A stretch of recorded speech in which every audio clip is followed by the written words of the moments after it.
샬롬 할렐루야. 요한일서 3장 6, 7, 8절이요.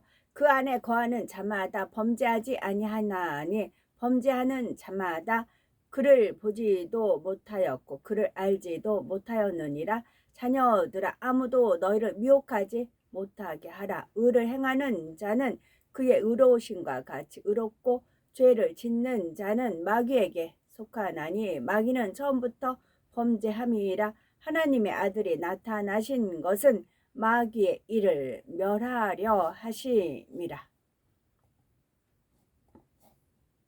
요한일서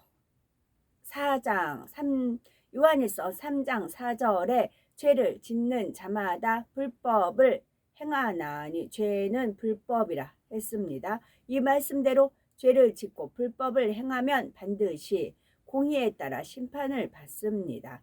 그런데 공의에 따라 심판이 임한다 해도 그 심판의 양상은 사람마다 다르게 나타나지요.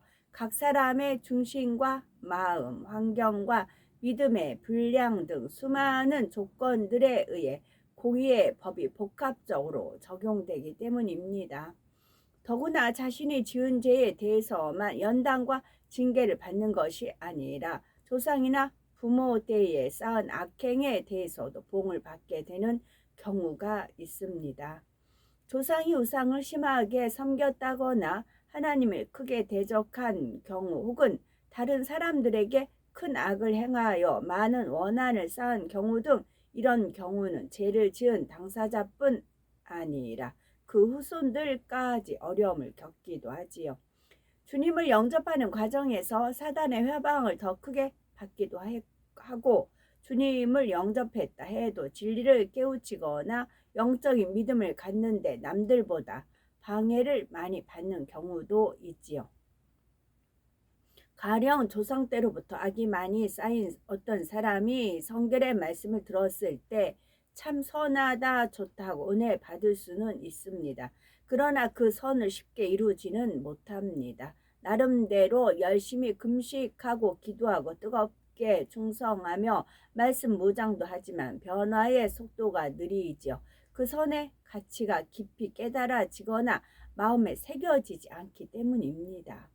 비유를 들어 종이에 스프레이로 물을 뿌려보면 종이의 재질에 따라 물이 흡수되는 상태가 다릅니다. 휴지나 화선지 같은 경우는 작은 물방울이라도 금방 빨아들이고 깊이 머금지요. 반면 어떤 종이에는 물방울이 잘 스며들지 않고 표면에 맺혀 있다가 굴러 떨어져 버립니다. 이런 것처럼 사람이 선이나 진리의 가치, 사랑, 은혜 등을 느낄 때도 깨우치고 마음에 새기는데 차이가 납니다.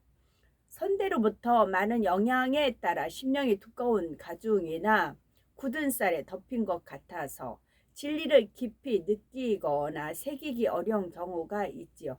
죄를 짓고 회개를 할 때도 나름대로 진리에 비춰 깨달으며 내가 악했구나 하고 뉘우치기는 합니다. 그러나 그 죄가 얼마나 악한 것인지, 하나님께서 죄악을 얼마나 싫어하시는지 이런 깨우침이 중심에 와 닿지를 않아서 깊이 있는 회개가 되지 않을 수가 있습니다. 어떤 경우는 선대로부터 악을 쌓았을 뿐 아니라 자신도 오랜 세월 강팍한 마음을 더 굳혀와서 회개할 마음이 되지 못하므로 징계조차 임하지 않는 경우도 있습니다. 자신은 열심히 신앙생활을 한다 하지만 하나님께서는 외면하고 계시는 것이죠. 그러나 어떤 경우든 중요한 것은 자신의 마음과 행함입니다. 아무리 영적인 끈으로 매어 있다 해도 그 끈을 끊는 방법은 바로 자신의 영으로 들어가는 것입니다.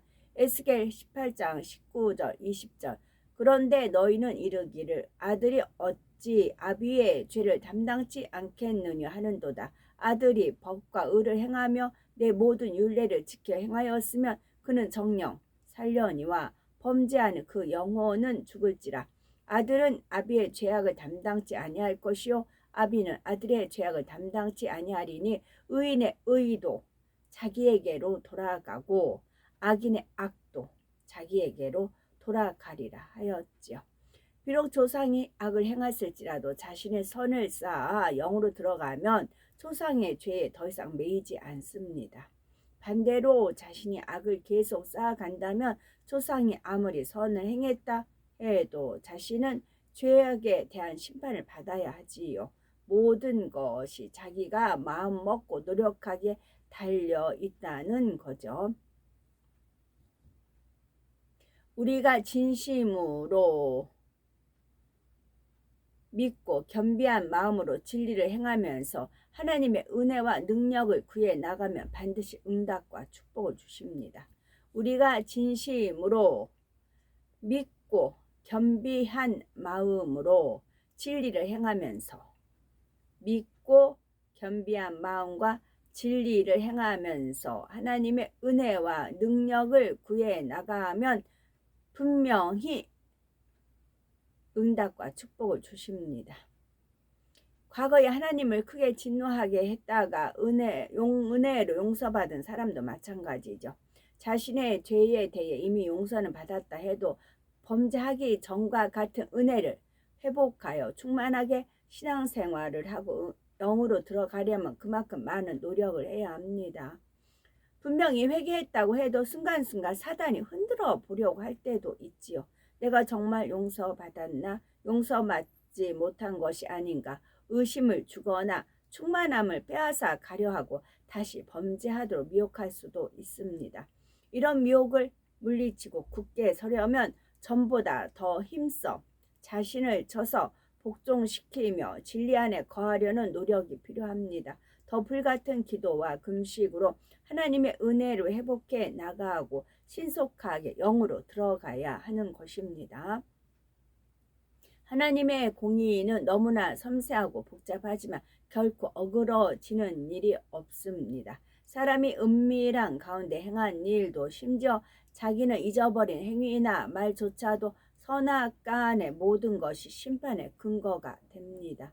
비록 시기와 방법에는 차이가 있지만 진리를 행할 때는 반드시 축복의 열매로, 불법을 행할 때는 반드시 징계의 열매로 맺히는 것입니다.